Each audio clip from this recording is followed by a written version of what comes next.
acho que eu comecei a sentir a música muito novinho.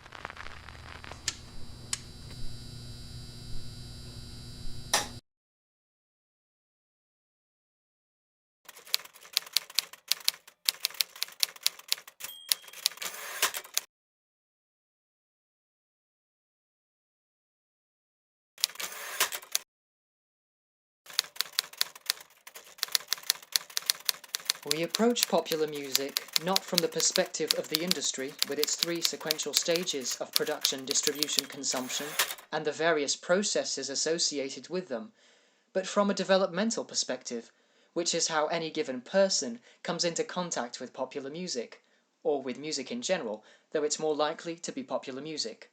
How the person learns to like it or not, whether they develop a certain taste, and if they adopt certain musical attitudes and practices that may also change along life. O tema do nosso trabalho é as transformações dos padrões de escuta, do CD ao streaming.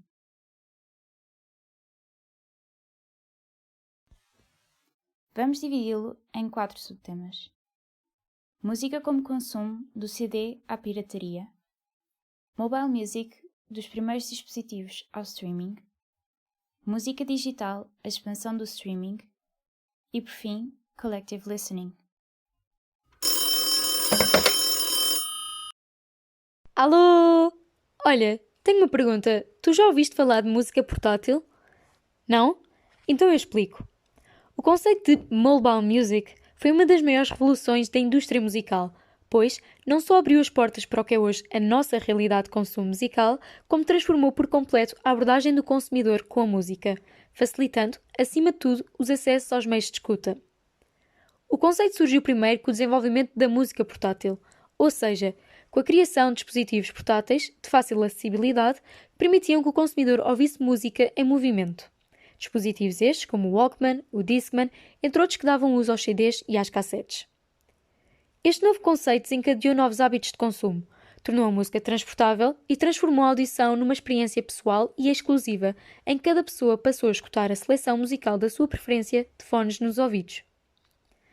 Uma vez estabelecida esta possibilidade de consumir música de maneira portátil, o próximo passo era então iniciar a expansão dos produtos, adaptando-os às novidades tecnológicas que começavam a surgir. Desta maneira, desenvolveu-se uma nova definição do conceito de mobile music, passando este a ser entendido como música que pode ser descarregada ou streamed nos nossos telemóveis e tablets, maioritariamente a partir de serviços de streaming, mas também noutros meios como os MP3 e os iPods.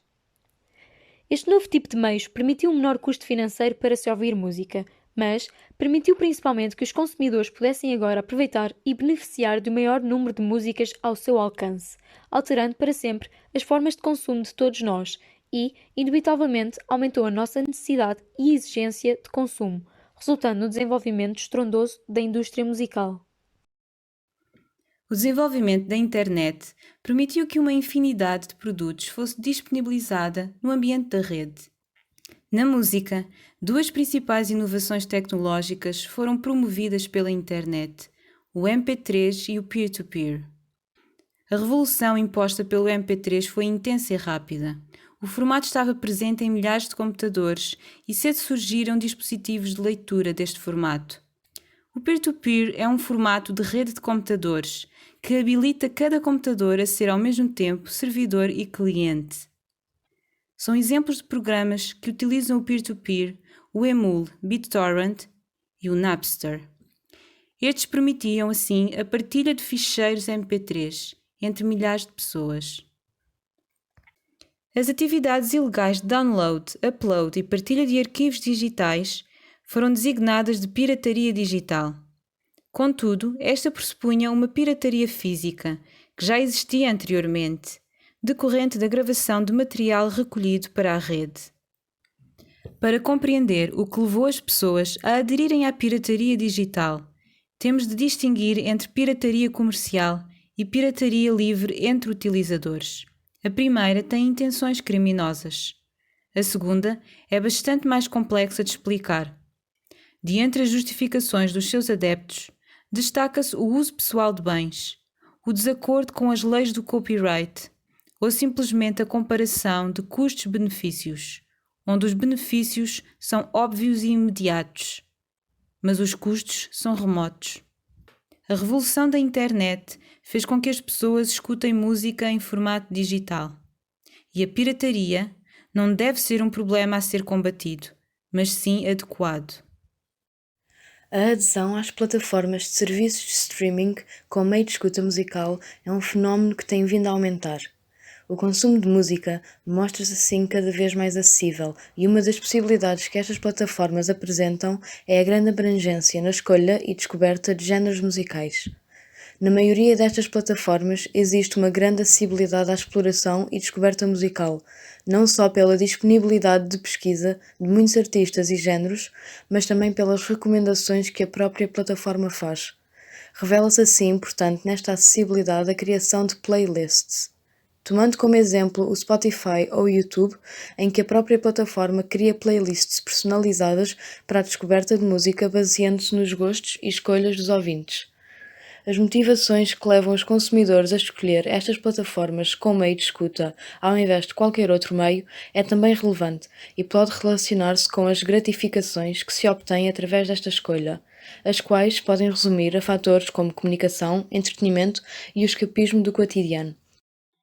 A minha parte do trabalho incidirá sobre a forma como o conceito de collective listening influencia e caracteriza os nossos hábitos de consumo musical, abordando a maneira como a escuta em coletivo proporciona oportunidades de debate e propagação de música.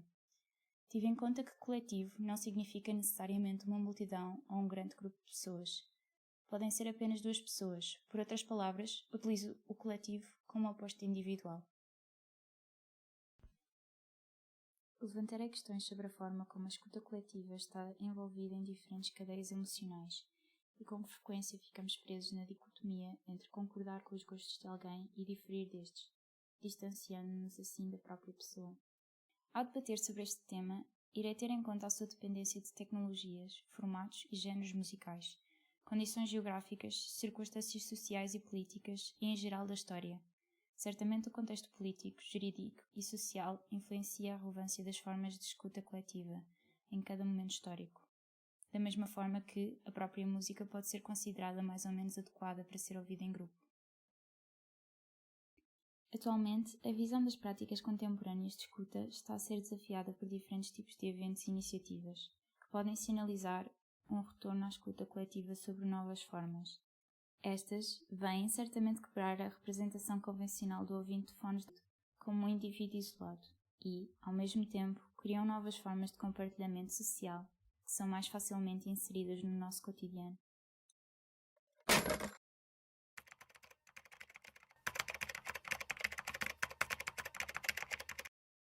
Em todo o trabalho, o foco principal é o ponto de vista do consumidor. Assim, consideramos pertinente dar como nome de trabalho Transformação dos padrões de escuta musical dos portugueses, hábitos de diferentes gerações na área metropolitana de Lisboa. O nosso objetivo geral consiste em compreender os hábitos de escuta musical numa amostra portuguesa de diferentes faixas etárias. A partir deste, propomos abordar os seguintes objetivos específicos: perceber os meios utilizados na escuta musical, perceber se houve mudanças dos meios utilizados, analisar as histórias pessoais associadas ao uso desses meios de escuta musical e até que ponto estas alteram a relação com a música. Identificar os rituais relacionados com o meio de escuta musical, por exemplo, onde ouviam música, onde compravam, quando ouviam, se ouviam em conjunto, entre outras questões. Comparar pessoas consoante faixas etárias diferentes e a sua formação musical. Deste modo, para alcançarmos os objetivos propostos, ao longo do trabalho vamos recorrer a metodologias como a revisão bibliográfica e entrevistas semi-estruturadas que irão incidir em diferentes faixas etárias. Iremos também ter em conta os diferentes níveis de formação musical que as pessoas possuem.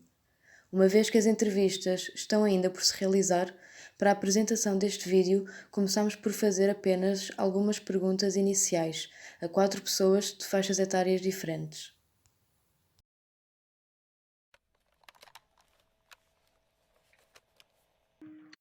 Ok, Ok, quais são os meus meios para ouvir música? Eu, na maior parte do tempo, ouço música com o Spotify ou com o YouTube e se calhar às vezes também com o. Quando estou no carro, ouço rádio, mas também, não sei se conta, mas também ouço música quando sou eu próprio a tocar, eu, neste caso toco piano. Com que frequência uso estes meios? Eu uso quase todos os dias, se não todos os dias. Ouço música quando estou a estudar, quando estou na rua ou a andar de bicicleta e pronto, acho que é isso. Quais os meios de música que tenho usado na minha vida? Realmente é uma questão interessante, é um facto interessante para pensar, porque em pouco mais de 20 anos de eu ouvir regularmente música e depender muito dela, realmente eu já usei regularmente pelo menos 5 tipos diferentes de meios para ouvir música, é verdade. Há vários fatores que determinaram quais é que eram os meios que eu usava numa certa fase da minha vida. Fatores como qual é que era o meio mais económico, claro, ou qual é que é o mais económico mas que me dá mais música, quais é que é a disponibilidade, qual é que é a variedade de música, a amplitude de tipos musicais e de artistas que têm diferentes meios para ouvir, e o controle que eu tenho na música que eu posso ouvir também. Todos esses fatores realmente influenciam qual é que era o meio mais comum para ouvir música. Mas pronto, mas como eu pelo menos quando comecei a ouvir música regularmente e voluntariamente seria ainda em meados dos anos 90 ou assim, na altura em que a cassete ainda era tão popular como o CD, naquela altura que estava a ver um bocado aquela transição em que o CD começava a ser mais popular do que a cassete. Pronto, é dos tipos de um dos meios que eu usei. Acabei por usar a cassete, muito regularmente a cassete, o CD, a rádio, ficheiros digitais no computador e no telemóvel. E o último meio que eu comecei a usar regularmente foi o vinil. Os meios, portanto, o suporte musical, essencialmente o que eu utilizo numa base diária é o YouTube, por um lado. Também costumo ouvir rádio online, com menos frequência a ser de plataformas de streaming de áudio, como o Deezer. E basicamente são estes os meios. YouTube diariamente, a rádio online, enfim, não tem assim grande regularidade, talvez 3 a 4 vezes por semana, não sei. E o Deezer é mais esporádico. Eu utilizo o Deezer mais para ouvir LPs mesmo, LPs. Com o YouTube eu não tenho preocupação de ouvir por exemplo, um álbum na íntegra, como se fazia nos anos 80. Mas eu procuro o Deezer sobretudo para isso, para ouvir áudios na íntegra. Quando eu comprei a caminhonete, depois se compra logo coisa de cassetes e eu via mais cassetes que eu gostava do que eu via da rádio. Agora assim, os discos em casa, aqueles discos assim grandão, eu nunca tive. Agora vou do cassete tive. Mesmo nos carros tinha. Cheguei a ter aí uma cheia delas, cassetes boas, eu gostava muito de ouvir o fado, depois, entretanto, apareceram bons artistas brasileiros a cantar, como o Roberto Carlos, isso de volta da minha mocidade, né, com 17, 18 anos. Era só isso? Se soubesse, eu tinha.